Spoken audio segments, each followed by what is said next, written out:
I think we were really surprised to see in the middle of the showcase that they had a trailer for Starfield, even though we knew that a huge deep dive was coming at the end. But I don't know. I think that just speaks to the strength of the showcase this year, that they had all these games and all these things to show off, and they're like, here's a well-made cut trailer for the middle of that. I thought it was weird. Show you. I thought it was so weird. Okay, hey, why do you think it was weird, Josh?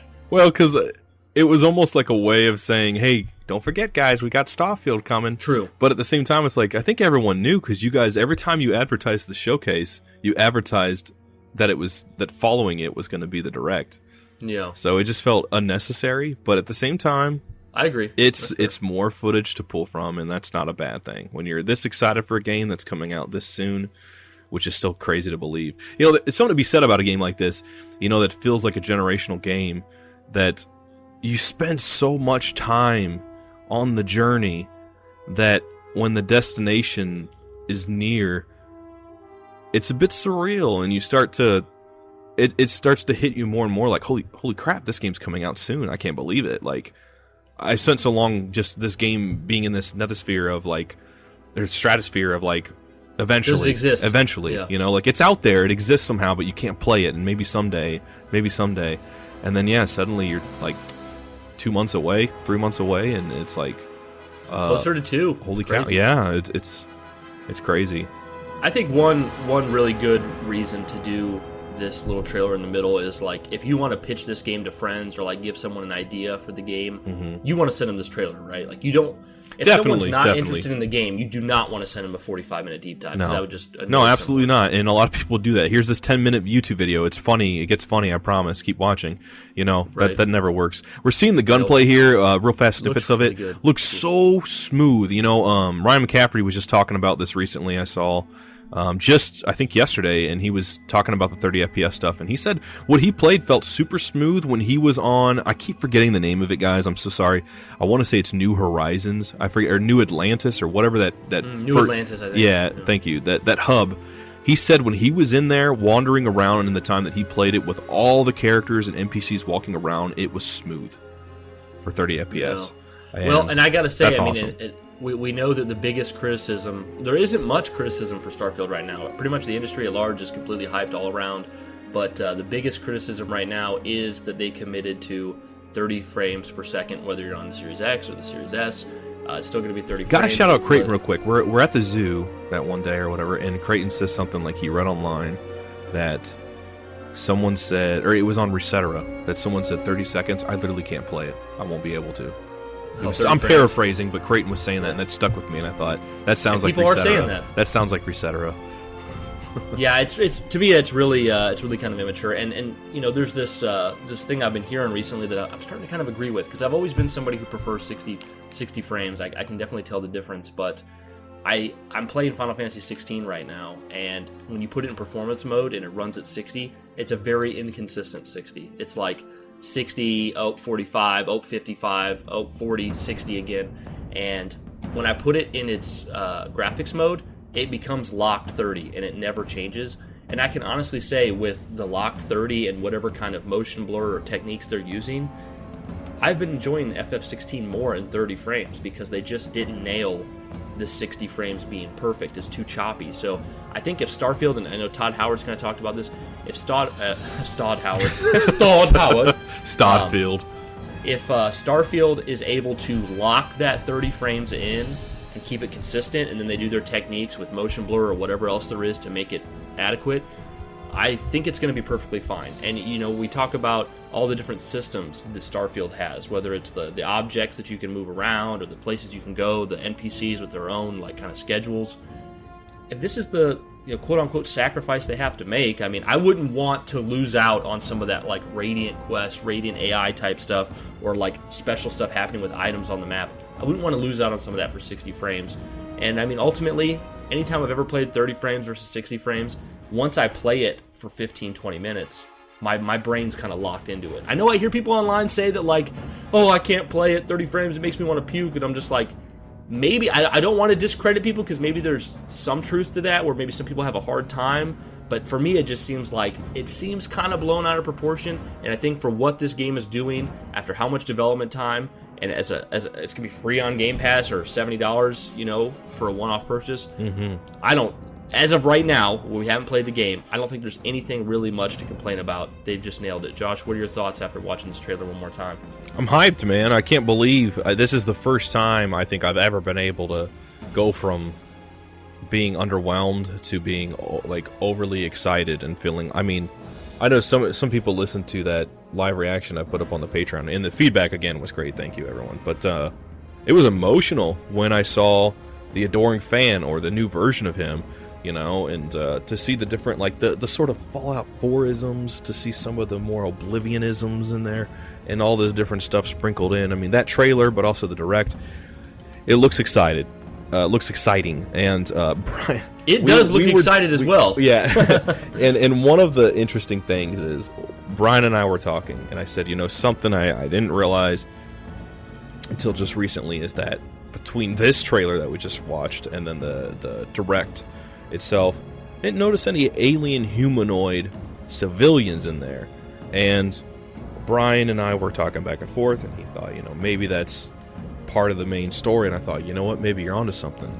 And I'm starting to believe that a little bit more, because Todd Howard was just yesterday on the Kind of Funny X-Cast, and Paris asked him near the end of the show, asked him two different questions, and one important one was, he said to Todd, are there things like black holes in the game? And Todd said, I'm not going to answer that. Not going to answer that one. He said it politely, but he wasn't going to answer that one. And I thought, that's very interesting. And I do feel bad in a way for Todd and the people there working on the game in one sense. And that is, I see this game getting compared to Mass Effect and No Man's Sky a lot. And I know that's in a lot of ways because we don't have a whole lot of AAA sci-fi experiences to pull from, to compare to. But this seems like it's doing its own thing, and like it's cool. And I don't want it to be like Mass Effect or No Man's Sky. If it has elements in there that are like that, sure. But like, I'm happy if no aliens are in it. If like in terms of civilian humanoids, I mean, if they're not in it, if they are in it, you know, I'm happy. I'm just, the main takeaway, honestly, is literally what they showed me. I can't wait to go get lost in a game like this. It feels like a generational experience. The game looks like it's running way more smoothly. The NPCs look like they're going to be awesome. I think the concept of getting people on your ship, not just companions, but people on your ship, and then also you can say you don't like somebody, but maybe their stats are useful or something. You could put them on a specific base on some world, you know, that's uncharted, basically. And if you don't want to mess with that stuff, if you want to be like Brian and maybe just play through the main story, you can do that, you know, or the fact that it just gives you so much, you know, the great thing about Bethesda games is just the agency they give you to play the games the way you want to play them, and to create where you want to create with the mods community and everything. The game just looks freaking cool. I'm so excited to go explore in space to see more about the narrative and this, you know, I want to learn more about how they've got all this like space travel and how they got to be on these other planets and how these things got established, and you know, they got their different factions, very Fallout 4 like and everything, or just Fallout in general. But I'm looking forward to experiencing that. I don't know, the game looks just so exciting, and again, it's a generational game, guys. We have literally been like, it's been like 10 more or less like 10 years, 10 plus, since we've had Fable in our systems, since we've had a Bethesda title in our systems, if you don't count 76, like single player, and if same with Dragon Age. Like, it has been a long time since like those three titles have really been in the ethosphere of like games. And when I'm watching this 45-minute direct, I literally started out, if you listen to the react on Patreon, I literally started out like interested, like, okay, give me more to get me excited. And I didn't know how long it was going to be. And it's just increasingly getting more and more excited. And just when I think it's maybe going to end, it keeps going, and they cover another layer. And I thought, this is always what I've wanted, but like to tenfold. And it was just so well done. And the game looks so amazing in every aspect of it that it got me excited for every part of the game, for parts I might not even mess around with that much. I can't believe how good this game looks. I can't believe it's making me realize how much I've missed Bethesda games, and just how excited I am to get Bethesda back in the forefront, in the recency bias, in the discussion of gaming. 10 out of 10, probably a 12 out of 10, I don't know, 20 out of 10. I'm so jazzed about this game, and it feels so damn good, because I wasn't there the whole time like people like Creighton were, to his credit. So it feels good to do a complete turnaround, and that's why deep dives get me excited. Man, I'm going to make a claim that I don't know if people would agree with, but I mean, it's one of those things where I feel like this is the case. I feel like this is the truth. I mean, some people would tell me, no, I was there the whole time, whatever, but this is what I think's happening. Because of Fallout 4 being universally a slight disappointment. Would you agree with that, Josh? I suppose I'm not so. saying... Like, I would say, in general, people seem to have a level right. of disappointment with it. Not that it was a bad game or that the game as a whole was a disappointment, but like some disappointment. That was 2015.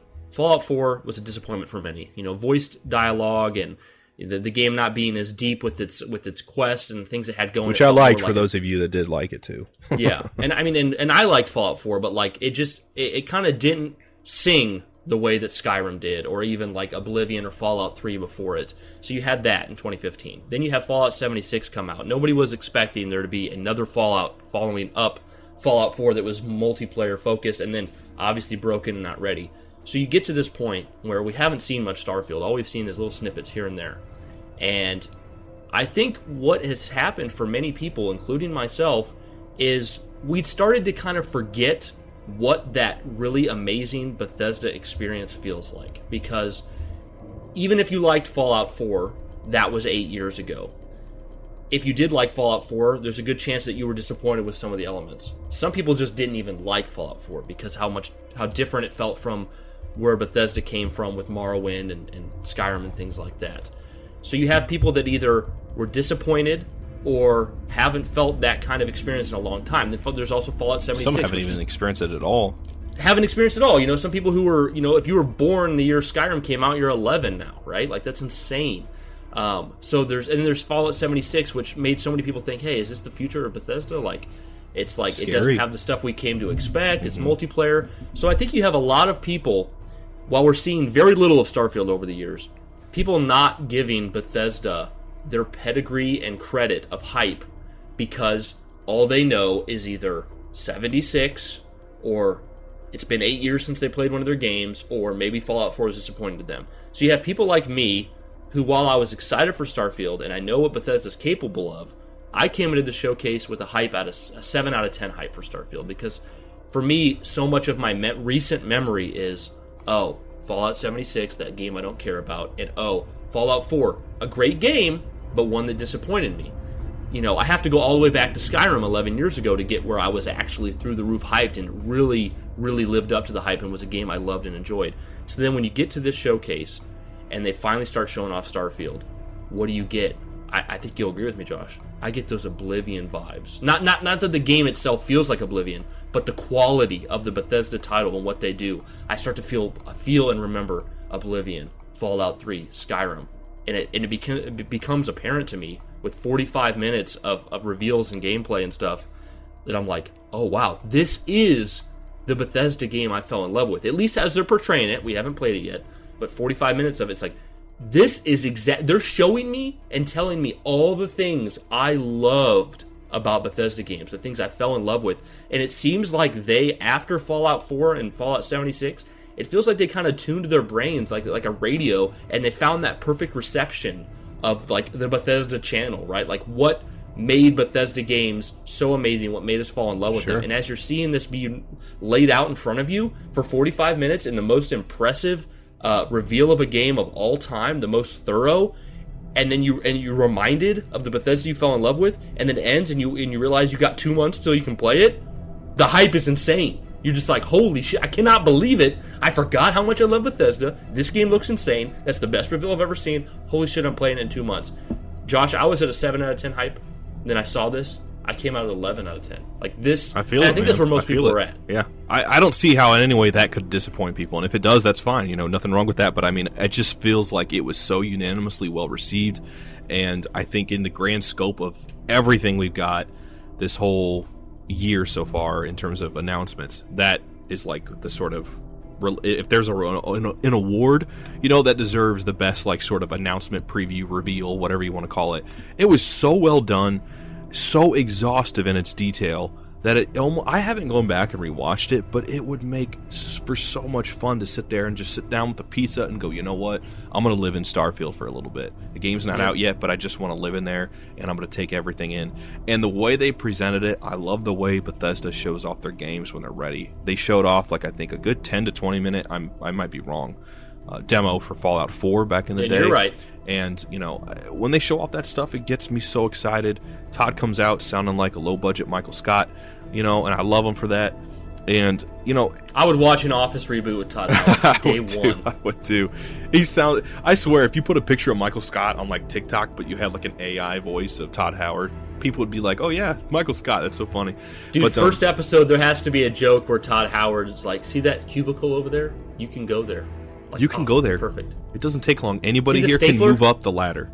See the stapler? It just works. Yeah. It just works. Oh, I love it. Amazing. I love it. But, amazing. Dude, game looks incredible. I mean, I can't believe it. I was at, like, maybe a 3 or a 5 last year. Probably a 3, to be honest. And that sounds really harsh.